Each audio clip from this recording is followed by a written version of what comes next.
حبیب خدا کیجیے، سنتوں کی بہار عطا یا حبیب خدا کیجیے، سنتوں کی بہار عطا یا حبیب خدا کیجیے۔ بھائیوں گر سکون چاہیے، سنتوں پر چلا کیجیے۔ بھائیوں گر سکون چاہیے، سنتوں پر چلا کیجیے، سنتوں پر چلا کیجیے۔ صابر بھائی، میں حامد کو جامعۃ المدینہ چھوڑ کر ڈیوٹی پر چلا جاؤں گا۔ آپ یاسر کو تقریباً 10 بجے مدرسۃ المدینہ کے مکتب پہنچائے گا۔ انشاءاللہ عز و جل داخلے کی ترتیب بن جائے گی۔ اگر کوئی مسئلہ ہو تو مجھے فون کر دیجیے۔ جی جی بالکل ٹھیک۔ یاسر، کیا بات ہے؟ کن سوچوں میں گھومے؟ جی میں سوچ رہا تھا کہ جوتے پہننے کی بھی سنت ہوتی ہے۔ ماشاء اللہ یاسر بھائی، موزے اور جوتے پہننے کا طریقہ تو بہت آسان ہے۔ حضرت سیدنا ابو ہریرہ رضی اللہ تعالی عنہ سے مروی ہے، اللہ کے پیارے محبوب دانۂ غیوب منزہ عن العیوب صلی اللہ تعالی علیہ وسلم نے ارشاد فرمایا، جب کوئی شخص جوتا پہنے تو پہلے دائیں پاؤں کا پہنے، اور جب اتارے تو پہلے بائیں پاؤں کا اتارے۔ آپ صحیح فرما رہے ہیں، کوشش میں بھی کرتا ہوں، ایسا کر نہیں پاتا، اکثر بھول جاتا ہوں۔ اعلیٰ حضرت امام احمد رضا خان علیہ رحمت الرحمن نے اس کا حل یہ ارشاد فرمایا، جب مسجد میں جانا ہو تو الٹا پاؤں نکال کر جوتے پر رکھ لیجیے، پھر سیدھے پاؤں سے جوتا نکال کر مسجد میں داخل ہو، اور جب مسجد سے باہر آنا ہو تو الٹا پاؤں نکال کر جوتے پر رکھ لیجیے، پھر سیدھا پاؤں نکال کر سیدھا جوتا پہن لیجیے، پھر الٹا پہن لیجیے۔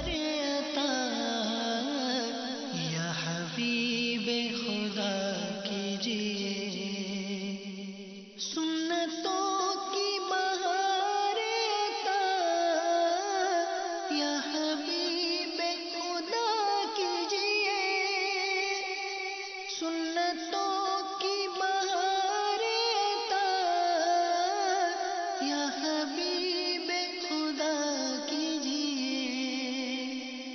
بھائیوں گر سکون چاہیے، سنتوں پر چلا کیجیے۔ بھائیوں گر سکون چاہیے، سنتوں پر چلا کیجیے،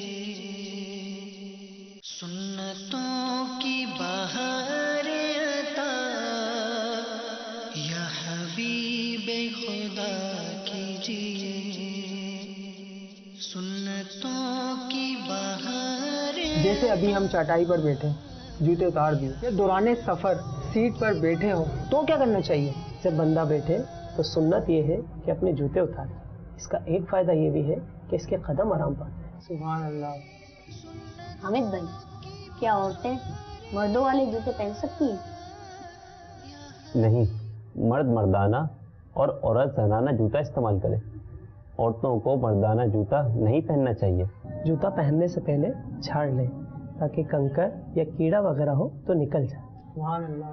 میرے ایک دوست ہیں، انہوں نے مجھے بتایا کہ میں ڈیوٹی پہ جانے کی تیاری کر رہا تھا کہ اچانک برابر والے کمرے سے چیخ کی آواز سنائی دی۔ میرا بیٹا بھاگتا ہوا میرے کمرے میں داخل ہوا، اسے دیکھ کر میں بھی گھبرا گیا۔ اس کا چہرہ درد اور دل کی دھڑکنیں انتہائی تیز۔ اتنے میں گھر کے دیگر افراد بھی شور سن کر میرے کمرے میں جمع ہو گئے۔ بیٹے کو پانی پلایا، اسے پیار کیا، پھر پوچھا، کیا بتائیں تو صحیح، ہوا کیا ہے؟ تب اس نے بتایا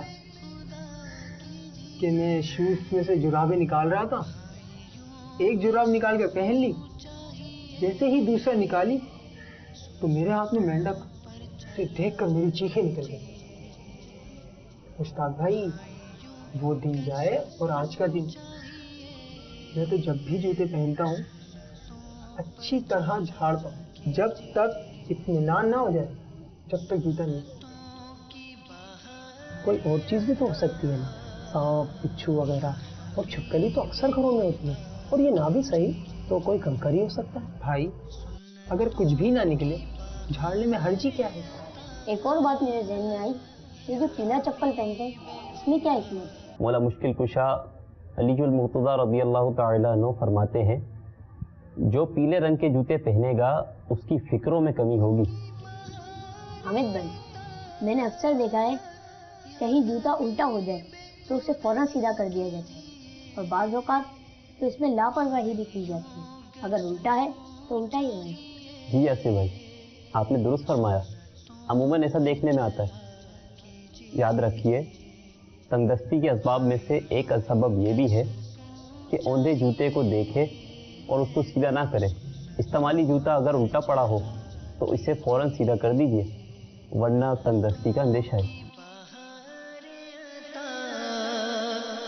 یا حبیب خدا کیجیے سنتوں کی بہار عطا،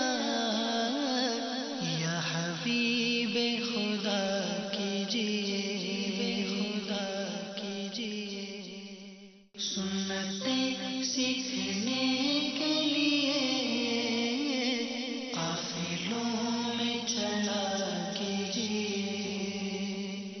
మన యొక్క మదని లక్ష్యం ఏముంది? నేను నా యొక్క మరియు సకల ప్రజానికానికి విచక్షణీయవంతులు చేయడానికి ప్రయత్నించాలి ఇన్షాల్లాహ్ అజ్జ వజల్।